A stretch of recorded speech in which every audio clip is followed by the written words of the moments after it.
Que alegria quando me disseram: Vamos à casa do Senhor. Salmo 121, um bom dia. Em nome do Pai, do Filho e do Espírito Santo. Amém. Recorramos sempre à poderosa intercessão de Maria Santíssima, nossa mãe, e de São José, o justo. E na liturgia de hoje celebramos o ofício da memória de São Padre Pio. Foi um frade capuchinho italiano marcado por dons extraordinários, os estigmas da paixão de Cristo, a leitura dos corações, o dom da bilocação e um profundo ministério de confissão e direção espiritual. Viveu de forma simples, mas intensa, entregando-se à oração, ao sacrifício e ao cuidado das almas. E ele disse assim: reze, espere e não se preocupe. A preocupação é inútil. Deus é misericordioso e ouvirá sua oração. E que possamos, dia após dia, desenvolver essa confiança em Deus, para que verdadeiramente a nossa oração seja o alimento e aquilo que nos aproxima de Deus. Na primeira leitura de hoje do livro de Esdras, capítulo 6, versículos 7 ao 8, versículo 12 e 14 ao 20, nos coloca diante de um momento decisivo, a reconstrução do Templo de Jerusalém.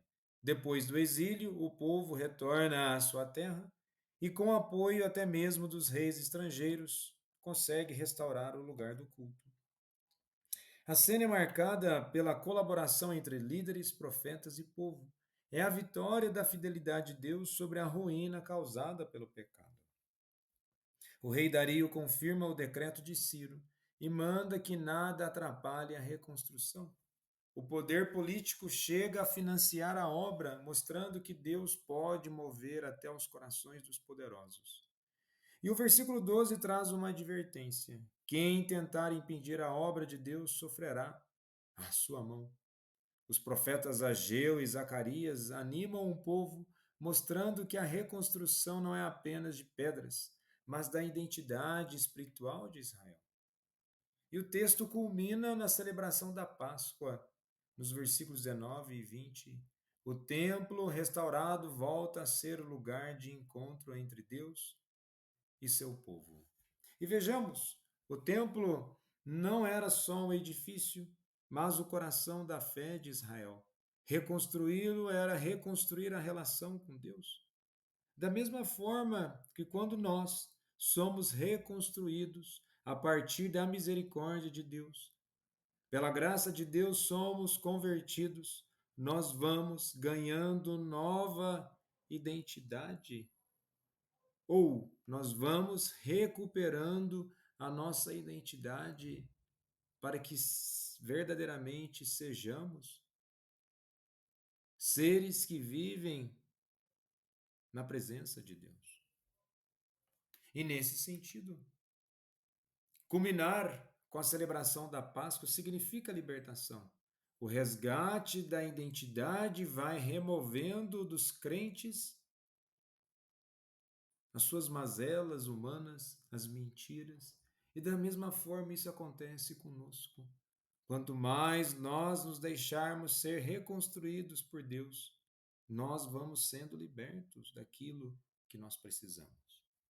E assim como o templo foi restaurado, nós somos chamados a restaurar o templo interior, que é a nossa alma. São Paulo nos lembra na primeira carta aos Coríntios, capítulo 3, versículo 16. Vós sois o templo de Deus.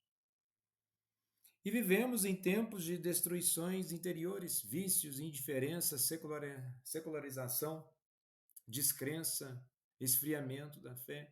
Mas Deus continua movendo pessoas e situações para que a fé seja reconstruída. E com isso, tal reconstrução nós não fazemos sozinhos. Nós estamos com Deus e pela graça de Deus.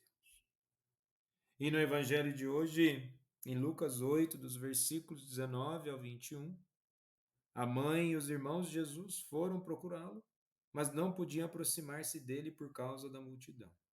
Então anunciaram-lhe: Tua mãe e teus irmãos estão aí fora e querem te ver. Ele lhes respondeu: Minha mãe e meus irmãos são aqueles que ouvem a palavra de Deus e a põem em prática. Vejamos que no contexto judaico, a família era o núcleo fundamental da sociedade, marcada por vínculos de sangue, de tribo e de terra. A honra da família era central e a identidade pessoal estava profundamente ligada ao clã. Na tradição semita, irmãos, em hebraico akim, depois em grego adelphoi, não indica necessariamente apenas filhos da mesma mãe, mas podem abranger primos, parentes próximos ou até membros da mesma tribo. A ênfase está na proximidade familiar e no laço de aliança. E ao aparecer no meio da multidão, Maria não é apresentada como quem busca status, mas como figura do discipulado. Ela, que já havia guardado tudo em seu coração, conforme Lucas 2, versículo 19, é modelo da escuta e da prática da palavra, mais do que o simples vínculo biológico.